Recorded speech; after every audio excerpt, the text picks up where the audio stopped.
ভারতের ঠিক পাশে ছোট্ট সুন্দর সবুজে ঘেরা একটি দেশ নেপাল। কিন্তু কি রয়েছে নেপালের আকাশে? বারবার প্রতি বছর বারবার নেপালের আকাশে ভেঙে পড়ছে একের পর এক বিমান। কি রহস্য লুকিয়ে রয়েছে নেপালের আকাশে? কেন বারবার নেপাল আর ভারতের কি শিক্ষা নেওয়া উচিত এই ভয়ঙ্কর বিমান দুর্ঘটনা থেকে? আজকে বিমান দুর্ঘটনার পর নেপালে আরও একবার বিমান দুর্ঘটনা, আরও একবার প্রশ্ন উঠল এবং সেই সমস্ত প্রশ্ন আর সেই সমস্ত প্রশ্নের উত্তর নিয়ে, সমস্ত রহস্যের সমাধান নিয়ে আজকে বাংলার প্রাইম টাইমে আমি রয়েছে কিশলয়, আমার সঙ্গে রয়েছে বিশাখা। কেন নেপালের আকাশে মরণ ফাঁদ, আজ দেখুন।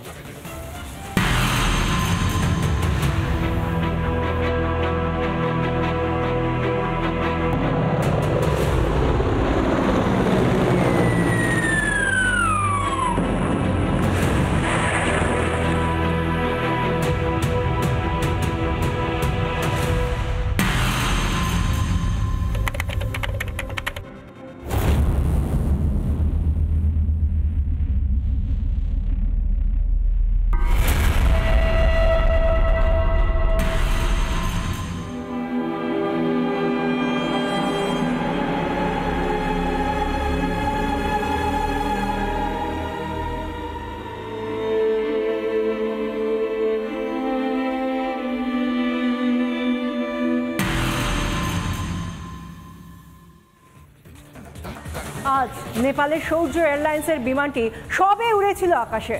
কাঠমান্ডু থেকে টেক অফের পরেই আগুন লেগে যায় এই বিমানটিতে। তারপরই আছড়ে পড়ল মাটিতে। মাটিতে আছড়ে পড়ার আগে ধাক্কা মারে একটি কন্টেনারে। মৃত্যু হয় বিমানে থাকা 18 জনের।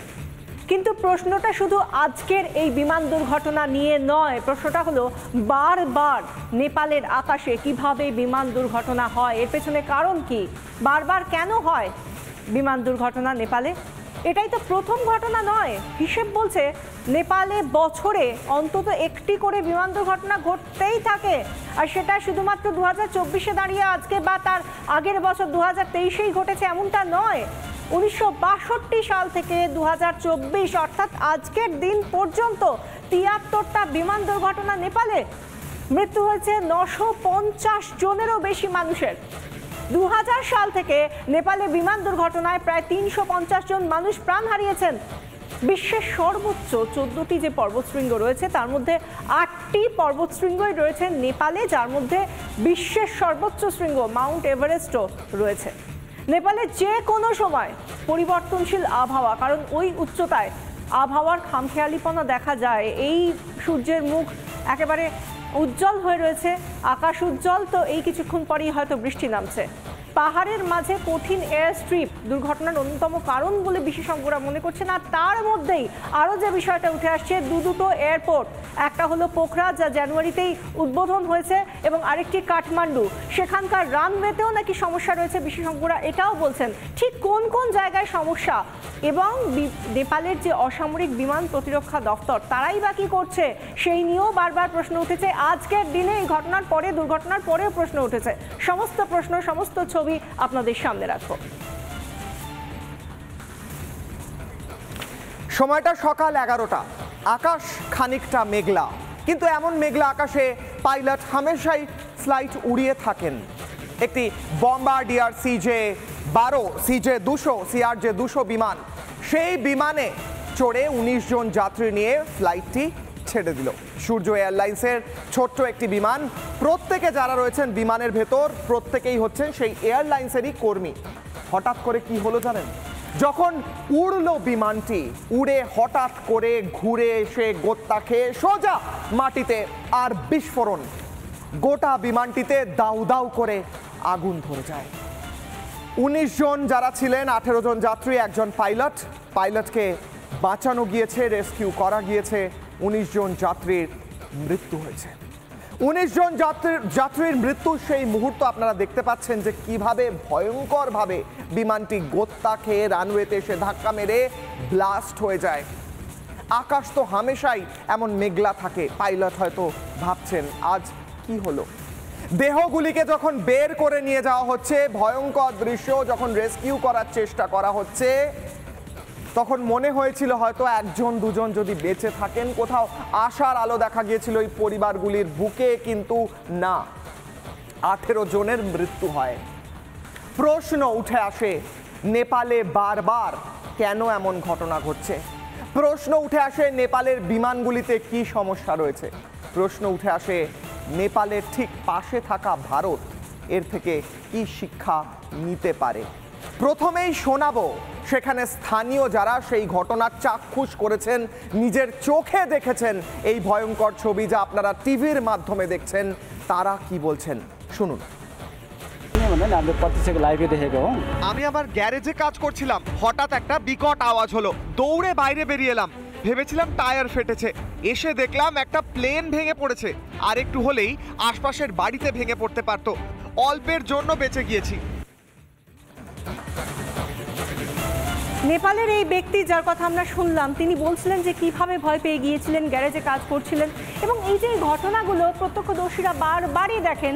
কারণ নেপালে বারবার বলছি, যেটা এই প্রথম দুর্ঘটনা নয়, বা বছরে অল্প স্বল্প ঘটছে এমনটা নয়, প্রত্যেক বছরেই গড়ে অন্তত একটা করে দুর্ঘটনা ঘটেই। এবার আমরা একটু পরিসংখ্যানের দিকে নজর রাখবো। কেন বারবার এই সুন্দর দেশ নেপাল, এত সুন্দর প্রাকৃতিক মনোরম দৃশ্য যেখানে, এত সুন্দর আবহাওয়া যেখানে, সেখানে কেন এরকম মরণ ভাব তৈরি হয়েছে আকাশে? কেন বিমান দুর্ঘটনা বারবার ঘটছে? কবে কবে ঘটলো এই সাম্প্রতিককালে? যদি একটু কয়েক বছর আগে আমরা পিছিয়ে যাই, তাহলে কি এই ধরনের বিমান দুর্ঘটনার নজির রয়েছে? আমরা একটু সেইটা তারিখ সহ কোথায় কোথায় কজনের মৃত্যু হলো সেই প্রাণঘাতী বিমান দুর্ঘটনাগুলোর দিকে নজর রাখবো। নেপালে বিমান দুর্ঘটনা ফেব্রুয়ারি 2016 থেকে শুরু করছি। 23 জনের মৃত্যু হয়েছিল 2016-তে। এরপরে ফেব্রুয়ারি 2016-র পর মার্চ 2018, ঠিক 2 বছরের মাথায় 51 জনের মৃত্যু হয়েছিল। প্রত্যেকটা ক্ষেত্রেই কতজন মানুষ প্রাণ হারিয়েছে ভাবুন। মে 2022, 22 জনের মৃত্যু হয়েছিল, সব নেপালে।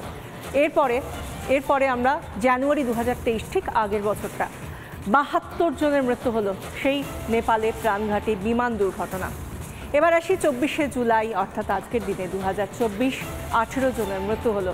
এবং এক্ষেত্রে আমরা জানি না, যেখানে বিশ্বজুড়ে বারবার বলা হচ্ছে যে বারবার নেপালে এই ধরনের প্রাণঘাতী বিমান দুর্ঘটনা হচ্ছে, নেপালের অসামরিক বিমান প্রতিরক্ষা দপ্তর থেকে কি ব্যবস্থা নেওয়া হচ্ছে? কেন বারবার এই ধরনের ঘটনা ঘটার পরেও টনক নড়ে না প্রশাসনের? আদৌ কি এই এত নিন্দার ঝড়ের পরেও থামবে এই প্রাণঘাতী বিমান দুর্ঘটনা? বিশাখা যে বিমান দুর্ঘটনাগুলির কথা বারবার বলছিল এবং যে বিমান দুর্ঘটনাগুলি ঘটেছে, সেখানে দাঁড়িয়ে সেই ভয়ঙ্কর ছবিগুলো আমরা একের পর এক দেখাবো এবং তারপর বিশেষজ্ঞদের সঙ্গে কথা বলবো এই ঘটনার পিছনে কি কারণ হয়েছে। যে ছবি দেখাবো প্রথমেই, বারবার নেপালে দুর্ঘটনা। 2023 সালে ভয়ঙ্কর একটি ছবি উঠে আসে, একটি বিমান, ইয়েতি এয়ারলাইন্সের বিমান, সেটি আকাশে উড়েছিল। সেখানে বহু যাত্রী ছিলেন, প্রায় 73 জন যাত্রীর মৃত্যু হয় ইয়েতি এয়ারলাইন্সের এই বিমান দুর্ঘটনায়। যদি ডিটেলসে যাই, ইয়েতি এয়ারলাইন্সের বিমানে 72 জন যাত্রী যারা প্রাণ হারান, এটি যাচ্ছিল কাঠমান্ডু থেকে পোখরার দিকে, এবং যখন বিমানটি যাচ্ছিল মাঝপথে খানিকটা আবহাওয়া খারাপ হয় এবং সেই আবহাওয়া খারাপ হওয়ার পরেই হঠাৎ করে বিমানটি মাটিতে এসে ধাক্কা খায়, নিয়ন্ত্রণ হারিয়ে, এবং গোটা বিমানে ব্লাস্ট হয়, এক্সপ্লোশন হয়, দাউ দাউ করে আগুন ধরে যায়। 72 জন যাত্রীর প্রাণ হারান 72 জন যাত্রী, এবং সেখানে রেস্কিউ অপারেশনের ছবিও উঠে আসে এবং বিমানটি কিভাবে টুকরো টুকরো হয়ে গিয়েছে, একটা বড় বিমান, ভয়ঙ্কর ছবি। সেই ছবি উঠে আসে 2023 সালে। পাহাড়ের মধ্যে দিয়ে বহু মানুষ সেখানে যান, স্থানীয়রা প্রথমে যান, তাদের উদ্ধার করার চেষ্টা করেন, পরে নেপালের সেনাবাহিনী এসে উদ্ধার করার কাজে হাত লাগান। বিমানটিতে আগুন ধরে যায় পোখরায় যাওয়ার পথে অবতরণ করার সময়। ভয়ঙ্কর সেই ছবি উঠে আসে, দাউ দাউ করে আগুন জ্বলতে আরম্ভ করে। এছাড়াও আরও একটি ঘটনা, মাঝপথে আকাশে বিমান ধরে যায় নেপালে। ভয়ঙ্কর ছবি, ভাবুন, মাঝ আকাশে আপনি রয়েছেন, বিমান যাত্রা করছেন, মাঝ আকাশে বিমান যাত্রা করার সময় হঠাৎ করে দাউ দাউ করে আগুন ধরে গেল বিমানে, এবং সেই বিমানে আগুন ধরা অবস্থায় বিমানটি এগিয়ে চলেছে। ভয়ঙ্কর সেই অভিজ্ঞতার সাক্ষী হয় এই বিমানের যাত্রীরা, এবং সেই বিমানে দাউ দাউ করে জ্বলতে থাকা বিমানের ছবি ক্যামেরায় ধরা পড়ে। এছাড়াও 2016 সালে বিমান দুর্ঘটনা ঘটে নেপালে, সেখানে মৃত্যু হয় প্রায় 23 জন যাত্রী। 2018 সালে নেপালে বিমান দুর্ঘটনায় 51 জন যাত্রী প্রাণ হারান। একের পর এক পাহাড়ে ঘেরা এই দেশটির আকাশপথ কেন এত বিপজ্জনক? বিশাখা। একদম, এই যে বিপজ্জনক যে পথ বা আকাশপথ সেই নিয়ে কথা বলছিলে তুমি কিশোরয়, সেই জায়গা থেকে আমরা আজকে যখন আমাদের রিসার্চ টিম অর্থাৎ বাংলার প্রাইম টাইমের রিসার্চ টিম যখন আমরা রিসার্চ করছিলাম তখন একটা জিনিস দেখছিলাম যে যত বিশ্বে, গোটা বিশ্বে যত আমরা দেখতে পাই যে ফ্লাইট উড়ছে বিভিন্ন সময়, সমস্ত জায়গায় কম বেশি ফ্লাইট ওঠানামা করছে, উঠছে আকাশে, কিন্তু নেপালে একেবারে নির্দিষ্ট করে যদি আমরা নেপালের আকাশ দেখি তাহলে সেই জায়গার যে ছবিটা একেবারে বলতে গেলে নো ফ্লাইং জোন, একেবারে নো ফ্লাইং জোন তো সেই জায়গাটা নয়, কিন্তু অধিকাংশ ক্ষেত্রে যদি বিশ্বের নিরিখে দেখা যায় তাহলে অন্যান্য সব দেশের আকাশে যত বিমান ওড়ে তার থেকে কম বিমান উঠছে পোখরা এবং কাঠমান্ডুর আকাশে। ঠিক কেন? বা সামগ্রিকভাবে নেপালের আকাশে। ইউরোপিয়ান ইউনিয়নের বহু দেশ, এই ইউরোপীয় ইউনিয়নের অন্তর্ভুক্ত বহু দেশ তারা নেপালের আকাশকে নো ফ্লাইং জোন হিসেবে ধরে রেখেছে, তারা সেই জায়গাটাকে কার্যত নিষিদ্ধ করে রেখে দিয়েছে। সেই ছবিটাই আমরা যখন দেখলাম, আমাদের প্রতিনিধি সৃজিতা আমার সহকর্মী তিনি যখন দেখালেন সেটা আরও আপনাদের কাছে স্পষ্ট হয়ে উঠে আসবে। দেখুন ঠিক কেমন দেখাচ্ছে গোটা বিশ্বের নিরিখে নেপালের আকাশ। দেখুন। আচ্ছা, আপনাদেরকে একটা জিনিস দেখাই, এই মুহূর্তে গোটা বিশ্ব জুড়ে কোথায় কোন ফ্লাইট রয়েছে, আকাশে কোন অবস্থানে রয়েছে তা দেখায় এই ম্যাপটা, এবং আকাশপথে কতটা ট্রাফিক রয়েছে সেটা আপনারা এই ম্যাপটা দেখলে বুঝতে পারবেন। এবার এখানে আপনাদেরকে কয়েকটা জিনিস ব্যাখ্যা করি।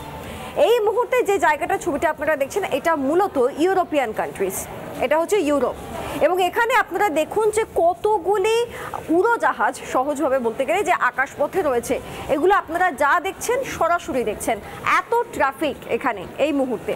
এটা গেল ইউরোপিয়ান কান্ট্রি। এবার আমি যদি আস্তে করে সরিয়ে দিই তাহলে এরপরে আমরা যেটা দেখতে পাবো আরেকটু বেশি ট্রাফিকে যে জায়গাটা থাকছে, এই জায়গাটা হচ্ছে ইউনাইটেড স্টেট। এখানেও দেখুন কত ট্রাফিক রয়েছে, অর্থাৎ কত আকাশপথে যাতায়াত চলছে বিভিন্ন প্লেনের বিভিন্ন জায়গা থেকে। এইবার আপনাদেরকে আরও একটা ছবি দেখাই, ইউনাইটেড স্টেট গেল, ইউরোপ গেল, এইবার ধীরে ধীরে আমি একটু আমাদের দেশের দিকে আস্তে আস্তে এগিয়ে আসি।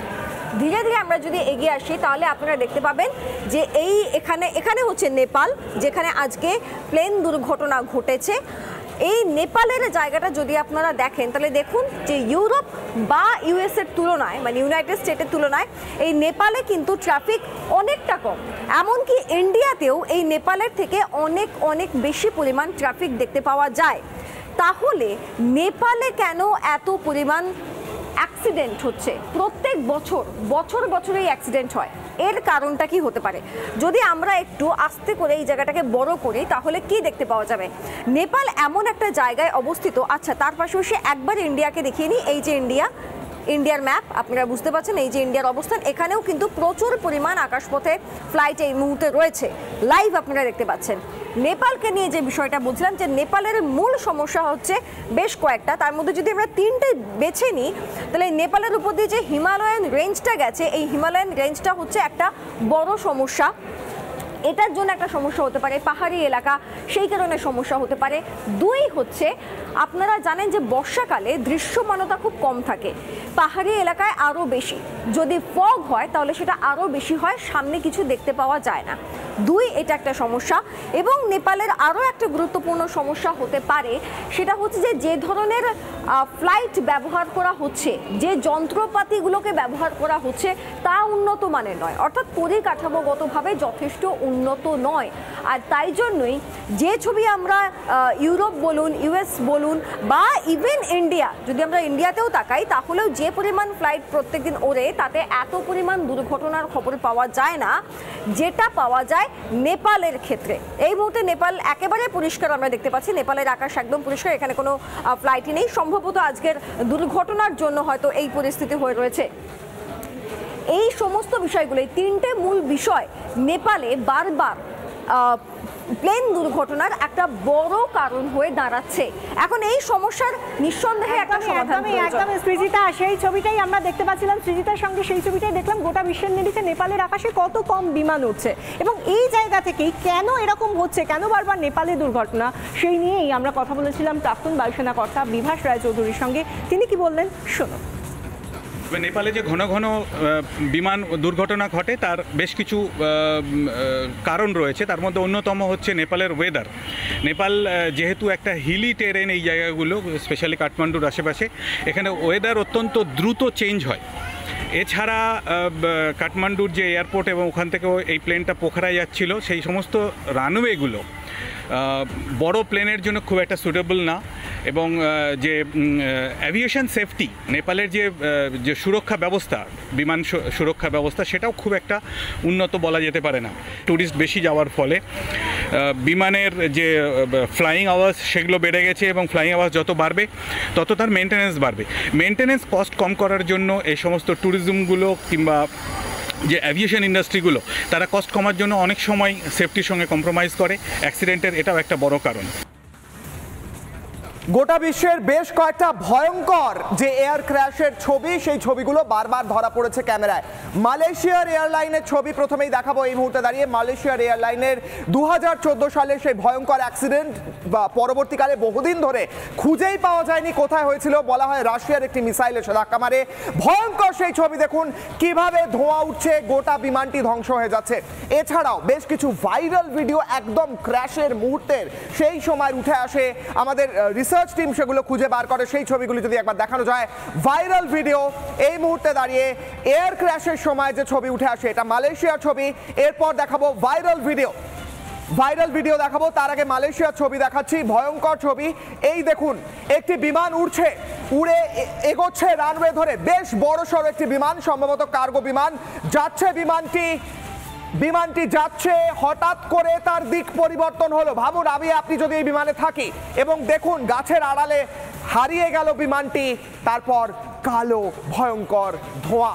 ভয়ঙ্কর। পরের ভিজুয়াল যদি দেখানো যায়, পরের ভিজুয়াল, একটি বিমান উড়ে আসছে, আকাশে ভয়ঙ্কর মেঘ। এগুলো ভাইরাল ভিডিও। বিমানটি কিভাবে পড়ে ভয়ঙ্করভাবে ধ্বংস হয়ে গেল। ভাবুন এই বিমানে যদি আপনি থাকি, তাহলে কি ভয়ঙ্কর হতে পারে। আরো একটি ডেজার্ট, অর্থাৎ মরুভূমির মতো দৃশ্য, সেখান দিয়ে যাচ্ছে একটি বিমান, এবং তারপর কি হচ্ছে, বিমানটি হঠাৎ করে মুখ থুবড়ে পড়ে ধ্বংস হয়ে গেল। এই মুহূর্তে রিটায়ার্ড গ্রুপ ক্যাপ্টেন অনুপম ব্যানার্জি আমাদের সঙ্গে সরাসরি রয়েছেন। আমি যাব সরাসরি। স্যার, আপনাকে রিপাবলিক বাংলায় স্বাগত। এবং রিপাবলিক বাংলায় আমরা যে কথা বলছি, বারবার এরকম ভয়ঙ্কর বিমান দুর্ঘটনা, বিশেষ করে নেপালে, কিন্তু গোটা বিশ্ব থেকেই আসছে। এইগুলো হওয়ার পিছনে মূলত বেশিরভাগ ক্ষেত্রে কি কারণ থাকে, আর ছোট্ট করে যদি বলেন এগুলো এড়ানো যায় কিনা বেশিরভাগ ক্ষেত্রে? দেখুন, civil aviation is inherently quite safe, এবং তাতে যে অ্যাক্সিডেন্টগুলো হয় সেগুলো যদি আপনি সারা বিশ্বে যত সিভিল এভিয়েশন ফ্লাইং আওয়ার্স হয় তার সঙ্গে কম্পেয়ার করেন, তো it is not very high. কিন্তু যে কোনো সিভিল এভিয়েশন যেহেতু বহু মানুষের জীবন ইনভলভ, সেহেতু অ্যাক্সিডেন্ট রেটটা 0 হওয়া উচিত, সেটাই সবার লক্ষ্য থাকে। বহু কারণে অ্যাক্সিডেন্ট হয়। একটা হচ্ছে ওয়েদার রিলেটেড, যেখানে কোনোভাবে ল্যান্ডিংয়ের সময় বা টেক অফের সময় when you are close to ground, ওয়েদারের কারণে অ্যাক্সিডেন্ট হতে পারে। সেকেন্ড যেটা হয়, যে কোনো একটা ক্যাটাস্ট্রফিক ফেলিয়ার, যখন আপনি টেক অফ করছেন বা ল্যান্ডিং করছেন ফ্লাইটের ক্রিটিক্যাল ফেজে, এমন একটা ক্যাটাস্ট্রফিক ফেলিয়ার হলো কন্ট্রোল ফেলিয়ার বা ইঞ্জিন ফেলিয়ার, যেখানে পাইলটের পক্ষে সময় থাকে না হাতে যে সেটার সিচুয়েশনটা রিট্রিভ করতে পারে। তৃতীয় যে কারণটা হয় পাইলট এরার, যেমন নেপালে যে লাস্ট অ্যাক্সিডেন্টটা হয়েছিল, সেখানে প্রবাবলি ইট ওয়াজ আ পাইলট এরার, যেখানে পাইলট কোনোভাবে কোনো একটা অ্যাকশন ভুল করে এবং একটা ক্রিটিক্যাল ফেজ অফ ফ্লাইটে সেখানে হতে পারে। চতুর্থ প্রবলেম যেটা মেনটেন্যান্স রিলেটেড প্রবলেম, তবে তার জন্য সব দেশেই একটা মেনটেন্যান্স রেগুলেটরি অথরিটি থাকে। কিন্তু আপনি যদি সারা বিশ্বের অ্যাক্সিডেন্ট রেটের সঙ্গে অবশ্যই স্যার আপনি একদম সঠিকভাবে কারণগুলো বললেন, এবং আপনি যে কারণগুলো বললেন সেইগুলো হয়তো সবচেয়ে রেলিভেন্ট এই সময় দাঁড়িয়ে, সেই কথা আরও শুনবো। তবে এই মুহূর্তে দাঁড়িয়ে বিশাখা, গোটা বিশ্বের বিভিন্ন আমরা অ্যাক্সিডেন্টের কথা শুনলাম, স্যারও সেই কথা বলছিলেন, তুমি যদি আরও তথ্য দাও। একদমই তাই। একটা একটা করে আমরা গ্রাফিক্যালি দেখানোর চেষ্টা করব যে সারা বিশ্বে কোন কোন দুর্ঘটনাগুলো আজও আমাদের কাছে দগদগে স্মৃতি হয়ে রয়েছে। আমরা শুরু করব 1977 সাল থেকে। কোথায় না, স্পেন। এই উন্নত দেশের মধ্যে যে ঘটনাটা ঘটেছিল তা আজও আমাদের মনে দাগ কেটে যায়। সেখানে আমরা দেখেছিলাম 583 জনের মৃত্যু, বিমান দুর্ঘটনা, 2টো বিমানের মুখোমুখি সংঘর্ষ। এরপর সৌদি আরব, সেটা কোন সাল? 1980 সাল। 1980 সালের সেই ছবি বা সেই দুর্ঘটনা আজও আমাদের মনে আছে। সেখানে মৃত্যু হয়েছিল 301 জনের। এবং তারপর আমরা আসবো জাপান এয়ারলাইন্সের দুর্ঘটনা, সেই দুর্ঘটনার কথাও আমরা ভুলতে পারিনি। টেক অফ করেছিল প্লেন এবং তারপরই ভেঙে যায় মাঝ আকাশে। জাপানের পর আমরা আসবো জাপানের পরই আসবো আমরা ইরানের দিকে নজর রাখবো। ইরানেও সেই একই রকম দুর্ঘটনা এবং 2003 সালে 275 জনের মৃত্যু হয় ইরানের এই দুর্ঘটনায়। একটার পর একটা দুর্ঘটনা, বিমান দুর্ঘটনা, যেখানে আকাশে প্রাণ হারিয়েছেন কখনো 500 জনের বেশি মানুষ, কখনো 300 জনের বেশি মানুষ। এভাবেই প্রাণঘাতী বিমান দুর্ঘটনা হয়েই চলেছে, যার শেষ নজিরটা আজকের দিনে দাঁড়িয়ে আমরা দেখতে পাচ্ছি। কিশোর, আমরা যখন বিমানে যাত্রা করি একদম বলা চলে হেল্পলেস থাকি, কারণ আমরা সিটে বসে থাকি, কি হয় কি হবে আমরা জানি না। কিন্তু এই দুর্ঘটনাগুলোর পিছনের যে কারণ রয়েছে সেটা আমরা এক্সপ্লোর করার চেষ্টা করলাম। বিশেষজ্ঞরা বললেন কেন এই দুর্ঘটনা হয়, এবং তারই সঙ্গে সঙ্গে আমরা এও জানালাম কোথায় কোথায় কিভাবে সবচেয়ে বেশি দুর্ঘটনা হয়েছে। অর্থাৎ বিশাখা, দুর্ঘটনা হয়তো আমরা এড়াতে পারি না, কিন্তু সিস্টেম যদি হয়তো আরও একটু ভালো করা যায়, হয়তো আরেকটু কেয়ারফুল থাকা যায়, হয়তো বহু মানুষের প্রাণ বাঁচতে পারে। একদমই তাই। বিশেষজ্ঞরাও তো সেটাই বলছেন, যাতে পাইলট থেকে শুরু করে যে এভিয়েশন সিস্টেম, সেখানে যাতে কোনো রকম গলদ যা রয়েছে সেই ত্রুটিগুলোকে খুঁজে বার করে সেগুলোকে মেরামতি করার দরকার রয়েছে। সবটাই তো মেশিনের মতো, সবকিছুই যদি রিপেয়ার করা যায় তাহলে সিস্টেম কেন রিপেয়ার করা যাবে না বা মেরামত করা যাবে না? এই প্রশ্নটা রেখেই বাংলার প্রাইম টাইম আজ এখানেই শেষ করছি। দেখতে থাকুন রিপাবলিক বাংলা।